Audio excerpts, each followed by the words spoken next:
are tuned in to Voices Radio, your radioactive station coming to you all the way live from the studios of WUTU 88.3 in Albany, Georgia. I'm your host, Nexus, and I'm joined, as always, with my kinfolk, Cousin Chris. You know what it is. And we have today in the studio joining us, Mr. Haryl Dabney. What's happening, people? That's right. If you're just tuning in, Haryl is running for City Commission of Ward 2 here in Albany, Second Georgia. wall. That's right. Ward 2. That's right. That's second wall. And if you're just locking in, then he's already told us about how he got into activism and how his passion for wanting to create change in his community came about. All right. So, Haryl, we know how you got into, politics and activism. But how did it go to the extent, or when did you know that you wanted to actually run for a local government office? Yeah, an official office. How did that come about, man? Who talked you into it, man? Well, hey, the funny thing about it is nobody talked me into it. Somebody told me I was going to do it. This was 5 years ago. I was 25, and man, when I say I was setting the city on fire. At least I thought I was. You couldn't tell me nothing different. That's right. Hey, man, I was just I'm a star, man. Hey, man, if our city commissioners didn't return a call or an email, the mayor, if somebody down at a business that I needed something, I was knocking on doors. Yeah. I'm not talking about just knocking on office doors. I'm going on the houses. Okay. Because I needed something done, and it wasn't nothing getting done. Right. So I knew how to make a way.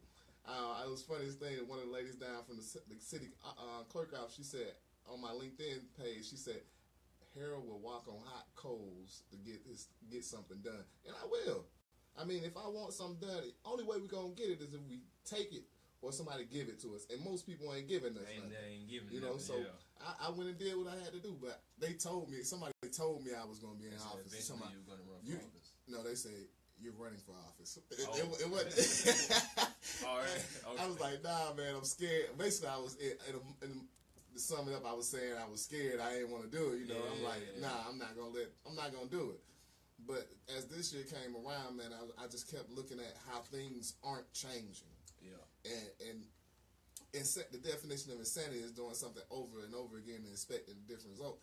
And we keep doing the same thing. Yeah. Nothing's changing. We're staying stagnant. We're not moving forward. We're not progressing at all. We've been in one rut since Cooper Tires left. We've been in the same.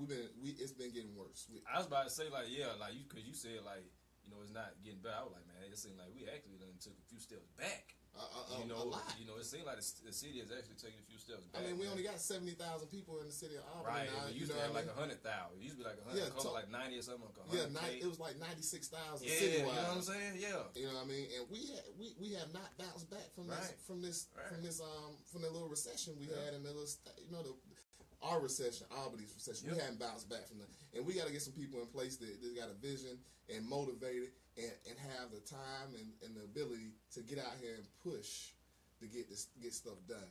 And we got a couple people that's doing it, you know what I mean? Yeah. But we need more. Yeah.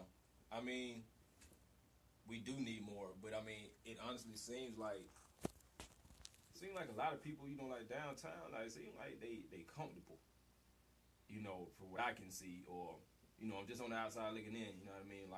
But knowing how urgent the situation is and knowing that things need to be done, it's like, why are y'all comfortable? You know what I mean? It seems like people just going to work and getting paid, honestly. You know what I mean? Nothing's changed. A lot of these people still done been in these positions for years and years and years. And, since we took that hit, like you say, it's nothing, nothing's getting done. You know what I'm saying? I don't see how people could, just kind of sit, seem like it's a little thumb twirling going on. Just say that. A lot of You know what I mean? It seems like it's a little thumb twirling going on downtown, but hey, and that's just from an ordinary citizen on the outside looking in, man. I'm not a political person at all by far. You know what I mean? I couldn't even tell you, Who does see River? I probably could tell you, maybe a couple of them, just because I know them through like family members or something like that. But like nobody's really taking a stand. Like like you saying, like. And I was just gonna say, even though you aren't in that office, you know what I'm saying. Yeah. Even if we aren't involved in politics as regular, everyday citizens, being that these are people we put in offices to do a certain job and to grow or, elevate the community on a wider scale, we should be able to see, what they are doing. Like, it should be something that we can visibly see from the outside, not just new paint on a water tower or new signs, outside of the city coming into. Well, you finally fixed that pothole that was there a whole year, like. Right. Where's the growth, man? Where's the growth? And that's the big thing. Yeah. I mean, where's the growth? We getting new businesses, but are we getting new businesses that are going to be, that are actually paying a livable wage? Yeah. And you're not in poverty. They said, I heard somebody say once upon a time that welfare was intended to be a support system, not a career opportunity. This is true, but when your community doesn't have, when you go get a job and you work a full-time job and you only make it $7.25 an hour, right? I mean, basically about $1,300 a month. Right. What you might have made $20K in a year. Right. Might. I give it 16. 16, right. Right. That's what I'm saying. Might have. And it's interesting that you're touching on the living wages right now, because I saw a study earlier that McDonald's and another company released showing the breakdown of a person making that $7.25, but they were working a second job. And they were saying that a person should be able to live off of those wages, and they did a whole breakdown. But when you look at it, it was kind of hilarious because you left off food expenses. They did. In Albany, I can't find a place to live for $150 a month. You know what I'm saying? My car insurance is not $125 a month. You know what I'm saying? Like, health insurance is definitely not $20. Like, and it's crazy that I remembered these numbers off that sheet. Like, because it was just like, really, like, where they got these numbers from, man. Like, how did you average that out, man? Like, because they probably like, this is a nationwide average. And then they made it out though to where the person had $800 of spending money, but they really don't, because now they have food, now they have all of these other things like that you didn't tally in into. Like, no, like children, none of that. Like, you might have a child or something like that. So like, no. Yeah, like, come on, man, come on. And it just going off of what we were just saying about working your life away. It goes back to us too as the people, holding people accountable. Yeah. You know what I'm saying? Because just because I know Harold, just because, we go back to high school, CPC. That's right. But that doesn't mean like, oh, Harold in his office, when he wins, it's not just like, oh, Harold won.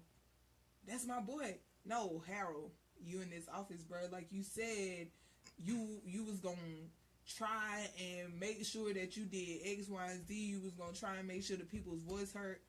What's up? What's up, man? And that's the biggest thing. We're not holding people accountable. And anything you do, I don't care if it's kids, a relationship, job, you gotta have an accountability model. You gotta set forth your expectations, follow up on your expectation, and if they're not met, then you hold them accountable. Yeah. And we're not holding them accountable. That's the problem. And like we were just saying about the livable wage, granted, now we got some people out here that's really working. Justin Strickland with the EDC. I mean, I met with him and he said we have jobs, and I see that we have jobs. I'm on Indeed, I'm on LinkedIn, I'm on Yahoo. I'm looking at a bunch of stuff with all these jobs, but the workforce doesn't meet the criteria. Qualifications, yes. Right? And that's one of our biggest things. So our workforce. We're putting, and the city's actually putting money into workforce development. And our local institutions are doing things to try to help with workforce skills and things like that. But we got to figure out a way to reach our people to get them qualified for these jobs. You know, that sound about right too, though. Right. Albany Tech started a project last year where you take a course for a year, and it's some roundtable event that they with our local companies that they came up with. Well, when you graduate this course, this qualifies you to work at Miller. But the P&G plant manager says, although these people are taking this course, they're still not passing our test at P&G. So how do you fix it? But and then the other side to that would be, you know, for people like us educated folks who went to school, you know, got these degrees and all of this, you know what I'm saying? Like, if you've been in school your whole life and you've never worked a job, you've just been going to school, you still aren't qualified for these jobs. You know, even though you might have the degree that says that you're qualified, but you don't have the experience. So now how do I get this experience if I never get a job? And especially a job in my field. Like if I'm a psychologist, you know, I got a psychiatry a sociology degree, right? Or a psychology degree. Sociology. But I'm working at Caltech because nobody will hire me for me to get the experience needed to go into social work or into psychology. Like, what am I supposed to do? I have heard of, you know, people's careers and things like that becoming stagnant, you know, because of the politics that come along with it. You know, that is a good question, though, you know. Right. So it's a lot of factors that go into that, you know, but I have to agree that the most important one would be that workforce development. Yeah, you know what I'm saying? Having more courses or programs or opportunities where people can come do mock interviews, you know what I'm saying, do resume building, those type of things, dress to impress, you know what I'm saying, being able to dress for the job that you want and not the job that you're interviewing for, you know what I'm saying? I saw somebody come into a job interview with a basketball jersey on. I said, what? I said, what? Huh? He wants to be a basketball player, clearly. Man, bro, go practice then. But things like that, though, you know what I'm saying, makes a difference. Yeah. And I'm not sure if they provide these type of things through the Department of Labor, you know, but that's also a resource, you know what I'm saying? The Department of Labor, what other agencies do we have that might provide those type of services? Oh, you talking about for the? I really don't know on that. I know, like you said, V.O.I.C.E.S. We used to have the Chamber of Commerce used to have Emerge Albany. It was a young professional with the Chamber of Commerce, and I just spoke with Barbara Rivera about bringing it back. But this was I was a part of it for about 3 years. I was the chair of it and the recruiting chair 1 year, and that's what we did. We had people from accounting companies. We had accounting companies. We had Procter & Gamble. We had Miller. And they came out and spoke to us on different things. Like Procter & Gamble gave us their accountability module. They came and did a whole thing on accountability. I can't think of the other. It's an accounting company out here on Gillianville Road across from Darton. But they came out and showed us how to read P&L statements and do reports and budgets and stuff like that. But they also, the way they presented themselves, we had a criteria basically how you gonna come in here and dress. You know, if you were just getting out work, a lot of people at Procter & Gamble, especially in Miller, they just came in jeans and steel-toe boots. Yeah. But a lot of the things we dressed nicely for, and it helped us. Then we had what is her name? She was just at Darton. Now she's over at Albany State. Wendy. I cannot think of her name. Wendy's. She works at Albany State now, but she came out and showed us. She did resume building for us. Mm-hmm. You know, so it's some opportunities out here. Do we need more? Certainly. Because I'm in management and I have seen some things. Yeah, I have seen some things. It's the funniest thing about people coming in for jobs. I mean, now some of them that I understand it. Some people don't have the clothes. They don't have the knowledge. They don't know how to dress and present themselves, and that's understandable as well. But I will teach you that. Yeah. But the funniest thing is when you get the job, my availability is open. Well, after you get the job, then I can't work early mornings. I can't work late nights. I can't close. What? Don't sound like you need a job. You know what I mean? Oh, you won't have one low. Like, Right. Do you want the money or not, man? Like, for real, though. But then you have, does Albany State still have CAM? Yes, they do. The Center for African American Males. They do. I know CAM was big. Antonio Leroy. Appearance and education. Yeah, all those things. yeah. I mean, resumes and all those things. And then CAM was a part of 100 Black Men, wasn't it? It's a separate It's like entity. a- I don't think separate. 100 I think Black they like Men is kind on of- the campus of ASU. I think they do like collaborations though. Yeah. You know, that type of thing. Okay. Yeah. Okay. But yeah, okay, cool. So, question, Harold, for people who don't know, what does the city commission do? Like, what are those responsibilities, or what do they oversee, govern, make decisions on? I think a lot of people just kind of see them on the news sitting there at their little seats Right, behind like, the desk, city commissioner, just talking crap all night. You know what I'm saying? Let's, I think that's what like. What is it really?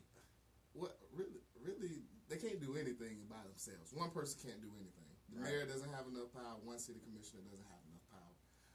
Really, basically, what they are advocates and policy writers. That's how I look at it. Advocates, because if you having a problem over in your ward or in your neighborhood with something, all right, you reached out to the police, they won't do anything, or whoever it is, the Albany utilities, you can't get a result. Yeah. You call me. I call and put the pressure on them and figure out what's going on. I get a clear answer for you that I can disseminate to you, so you understand. Well, this is where we're at. Prime example. Right now, my street light has been out for 7 months. It went out right around the storm. Yeah. Fine. I don't have a problem with it. I understand we got bigger issues right now. We need to get this city back to a harmonious state. Yeah. Fine with me. But I've called 4 times since then. Just since checking. April. Yeah, just checking. Man. Just checking. Y'all still gonna turn. But they told me that the funniest thing, they told me, oh, we're replacing all the street lights in Albany. Do you know how many street lights there is in Albany? We don't even need that. Though. Why would you do that? We don't even need that though. But yeah, so in this instance, I need to be calling my commissioner because I can't get a result. And where I stay at, it's a dark. I'm in the end of a street. I'm in the cul-de-sac. I'm in it's 2 alleys right there, and it's dark in that area. Granted, I have camera systems, all that stuff, but that extra lighting would deter somebody from doing something they don't have any business doing. It does. So that I really need to reach out to my commissioner, which I haven't yet. Right. I'm just trying to take the proper channels to get where I need to go, but I think I've done all I can now. Right. Okay. So things like, and this is like one of my pet peeves with the bus stops with no seating or no covered seating, we would address that with city commission. Well, in our area, like say for instance, I'm in Ward 2. That's right. So once you're commissioner, I can be like, hey, Harold, on the corner of Paramount and such, it's a lot of people who utilize this transportation stop, but there's no seat. They're always standing. It's in an elderly neighborhood. They need a bus stop with a seat and a cover for the rain. You know what I'm saying? Who would you be the person I would? I mean, you most certainly can reach out to the city commission first. It's not a problem at all.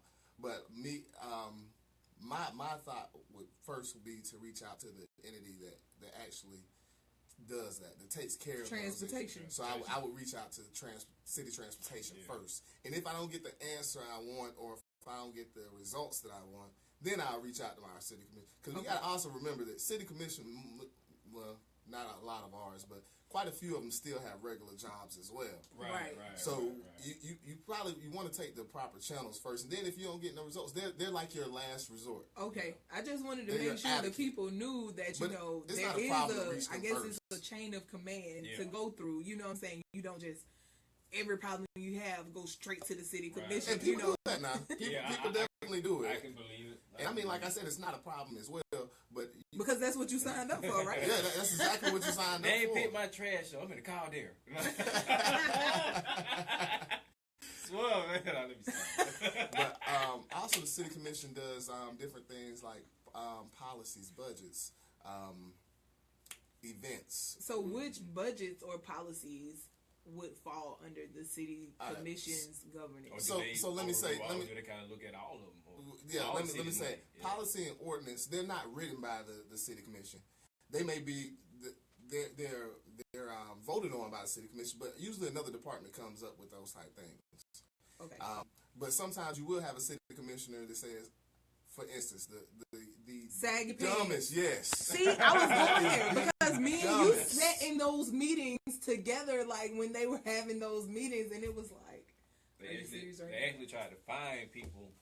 Oh, people still going to jail for it. For real? Yeah. No, that is still in effect. That's still in effect. Yeah, I mean, it got to be the dumbest law I've ever heard. I mean, you could put it on the books, but what's the point of it? I see stuff way worse than saggy pants. Was it posted? Who was responsible? I couldn't tell you. I don't want to call them out, but I couldn't tell you. But yeah, that's like the we ain't gonna get you in trouble. We got more stuff. I'll call them out for you. We got more important stuff to be worried about than saggy pants. We should be out here instead of you saying saggy pants. Instead of you giving these people a ticket about their saggy pants or taking them to jail, say, okay, you got to do 20 hours of learning how to dress for an interview or write a resume. Do something that's going to build them. Make them go to make them go to a course or something. Yeah. Do something that's gonna be conducive for them. Don't do something that's gonna just bring them down. If I pay a $20 ticket for a saggy pants, I probably still sag my pants. Okay. Right, and I feel that from day one when they presented this whole thing.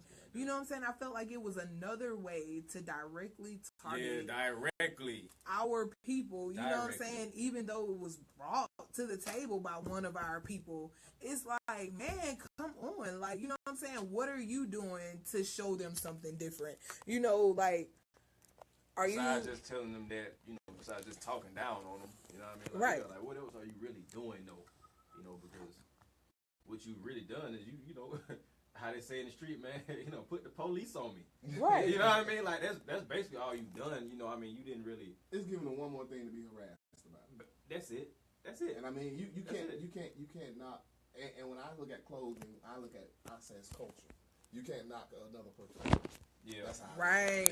If they want to walk around with their pants hanging down, sagging down their behind, then that's them. I mean, I can't.